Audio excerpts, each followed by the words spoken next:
Hardrock CD album review. Hope everyone's doing well.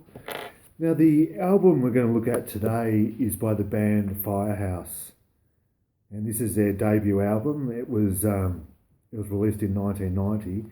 Now, just a little history in regards to Firehouse. They actually formed in 1989, 1 year before they released this, and formed in '89. But they had immediate success, Firehouse, and all up, they've sold 7 million albums worldwide, and that's really good considering their first album was released in 1990. They've had other albums. They've sold 7 million albums, as I said, worldwide, and you can sort of say that these guys came late on the scene of the hard rock, hair metal scene, but they had immediate success, and that's what sort of drew me to these guys. I'd heard a little bit about them, but not a lot. And just another something else I found out about them is that they actually won a Grammy Award, the American Grammy Award in 1992 for the favourite new heavy metal hard rock artist. So, I mean, for a band that just started off to win a Grammy Award, a few years later, I mean, that's phenomenal. That is unbelievable. There's been a lot of other bands that are still going today and they haven't won a Grammy Award. So these guys, they had a special ingredient. And I should mention that Firehouse were extremely popular in the Asian countries: Japan, Thailand, India, Malaysia, Indonesia, Singapore, and the Philippines. Speaking of the Philippines, it was actually Jean.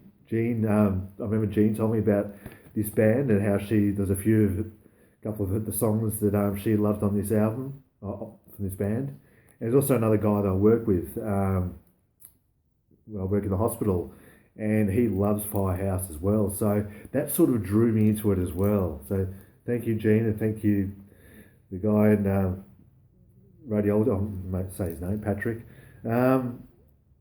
And speaking of how they were successful in these Asian countries, they actually remind me of a band called Danger Danger, which I've done.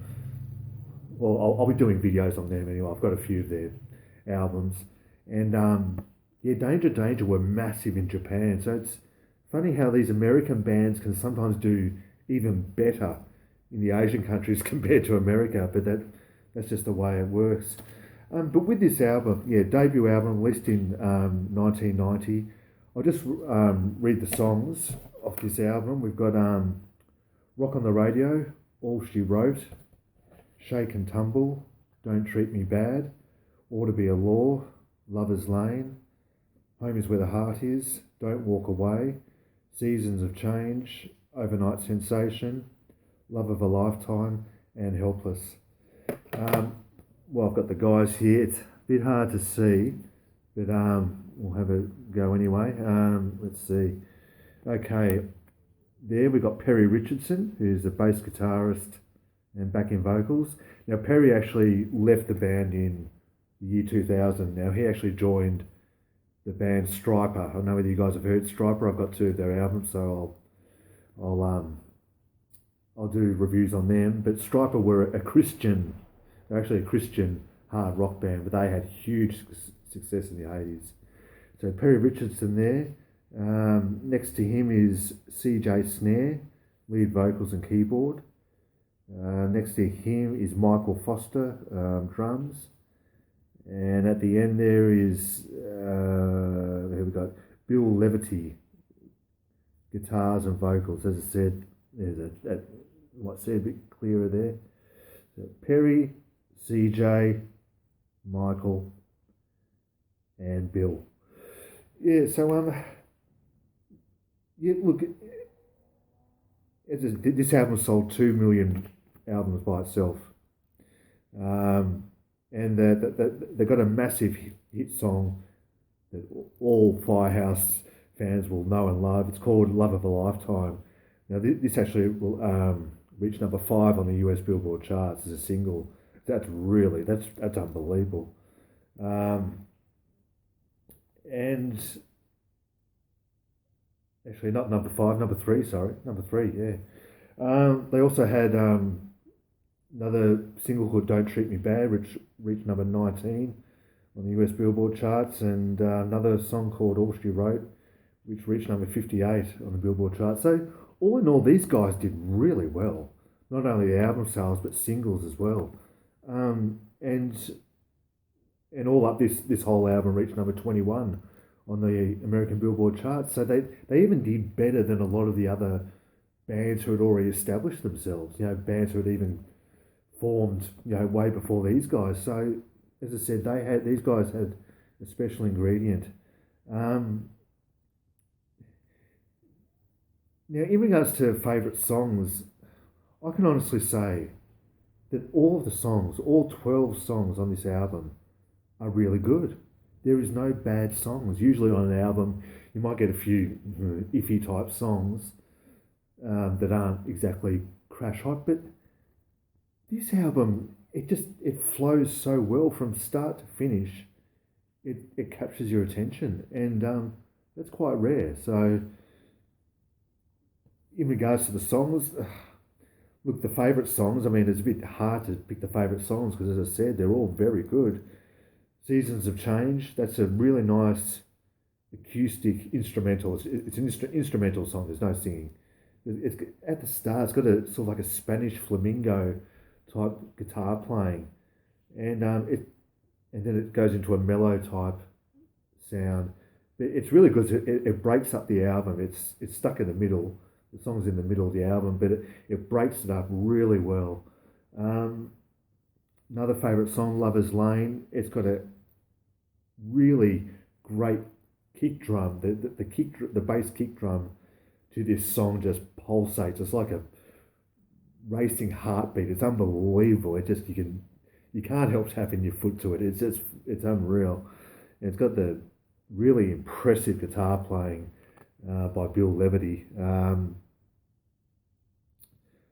Another song, All She Wrote, very melodic, rocking song. Shake and Tumble, another song. That's what I've noticed about this album. It's just the guitar riffs are really good, and they're really catchy, but they've also got the album does have a heavy vibe to it. I'm not saying really heavy metal, but it's got substance to it. It's not wishy washy or watered down like, say, Poison or Warrant, their first two albums. This has how can I describe this? Yeah, it's got substance to it, but it's really catchy, and it's not too heavy. It's easy listening. It's not full on in your face, scary or anything like that, but it's got some meat to it, and this is what drew me to this album when I first listened to it. I thought, wow, this is good. Now, look, I've been trying to find. Of course, they've released other albums. I've been trying to find their other albums. They are hard to get in Australia, quite hard. But I'm glad I got this album. And I've read reviews of their other albums, and they've all been quite good actually. There hasn't been a really bad review. So these guys definitely had it. Well, they still do. They're still playing to this day, which I didn't know about. I thought maybe they may have broken up, but they're still going to this day, and hats off to them. Congratulations to them. But I should also mention that this album also went gold. So was it 50,000 copies in Canada, Japan, and Singapore. So not only went 2 million copies, worldwide, plus it went gold as well. So these guys, they hit the ground running. They really did, and congratulations to them, because this is a fine album. It's a good listen. You don't get bored. It always captures your interest. Yeah, so I mean, there's a few songs that I just mentioned before, but overall, there is not a bad song. There is not a bad song. and that's fantastic. Look, out of 10, I would give this I'll give this a 9.5 out of 10. You know, I mean, it's pretty much flawless. There's nothing wrong with it at all. That's why it did so well. That's why they won a Grammy Award. You know, because and it's really impressive playing. The playing is really impressive on this. The guitar work, drums, vocals, it's all really good stuff. So yeah, 9.5 out of 10. Firehouse's debut album, released in 1990. Really good stuff. And I wish I had more of their albums, but give me time and give me time, and I'll eventually get around to it. So there we go. I hope everyone's doing okay and staying well and safe. And thank you all again for your interest and your support. So until then, take care, everyone, and I'll see you next time with another album review. Thanks again. Bye bye.